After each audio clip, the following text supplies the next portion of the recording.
The Colosseum, Rome's eternal arena. Rome, a name that still makes history tremble. Across centuries of conquest, power, and legend, Rome created wonders that reshaped the world. But among all its achievements, one monument rises above the rest. A structure so vast, so perfectly engineered, that even today it seems impossible. And yet it was built nearly 2,000 years ago. No electricity, no engines, no modern concrete, only stone, sweat, discipline, and imperial will. This is the Colosseum, a colossal arena designed not merely to impress, but to dominate, to command crowds, to carve the emperor's authority into the very heart of Rome. But beneath its arches lies a deeper story, one of ambition and propaganda, of blood and spectacle, of genius and brutality. This is not just the story of a building, it is the story of a dream carved in stone and made eternal. Fire and power. The origins, 6472 AD. The story of the Colosseum does not begin with stone,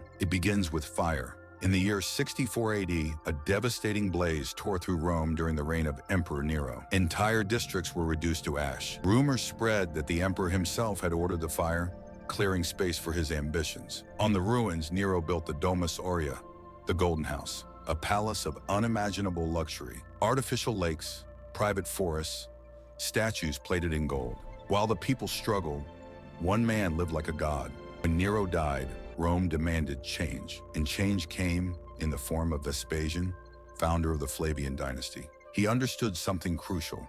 Power must be seen as shared. So he made a bold decision. Where Nero's private lake once lay, Vespasian ordered it drained. In its place, he commanded the construction of a public amphitheater, open to all, a message carved into the city itself. Where one man claimed access, 70,000 citizens would now gather. This was architecture as politics, stone as propaganda, building the impossible. 7280 AD. Construction began in 72 AD. What followed was one of the greatest engineering efforts of the ancient world. Foundations were dug deep into the earth. Massive blocks of travertine stone were quarried in Tivoli, dragged by oxen, and lifted by wooden cranes powered entirely by human muscle. Thousands of workers labored day and night. Slaves, craftsmen, engineers, architects. The sound of iron on stone echoed through Rome. The secret of the Colosseum's strength lay in its design. A network of arches and vaults, perfectly balanced, distributing weight with mathematical precision.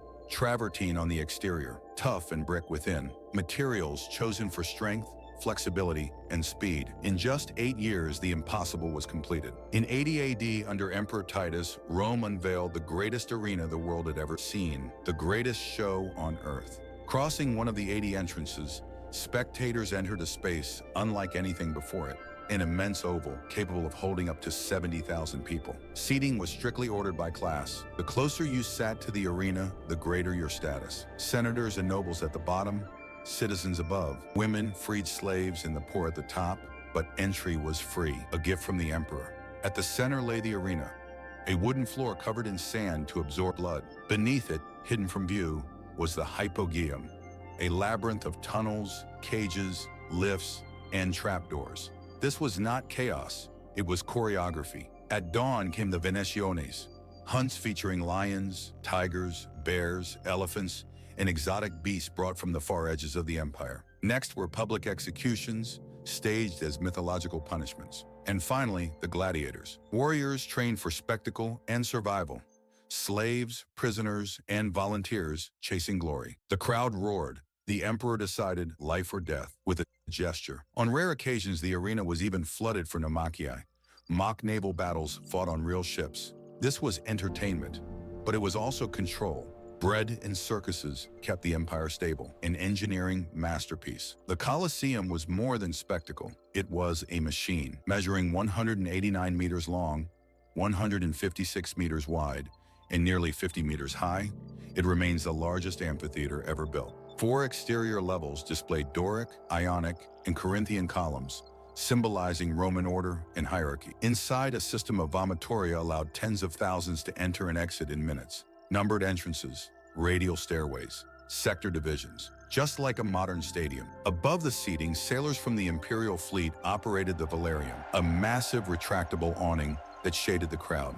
Water systems, storage rooms, reserved seating for priests and officials. Every stone served a purpose. Even the senses were controlled. Incense masked blood, Musicians heightened tension. This was architecture designed to overwhelm, decline, destruction, and survival. No empire lasts forever. As Rome declined, so did the Colosseum. By the 5th century, gladiatorial games ended. Christianity rejected the bloodshed. Silence replaced applause. The Colosseum became a fortress, a shelter, a quarry. Its stones were stolen to build palaces, churches, even St. Peter's Basilica. Earthquakes, especially in 1349, collapsed entire sections. Plants grew among the ruins. Time tried to erase it, but it survived. In the 18th century, popes declared it sacred ground. Quarrying was banned. Preservation began. In the 19th century, it became a symbol of Italian identity. Stone by stone, it was saved. Eternity in stone. Today, millions walk through its arches. They take photos. They marvel. Few realize they breathe the same air once filled with dust, iron, and roaring crowds. The Colosseum has survived not because it is made of stone, but because it is made of history. A monument to genius and cruelty, to discipline and domination. Every arch is an echo.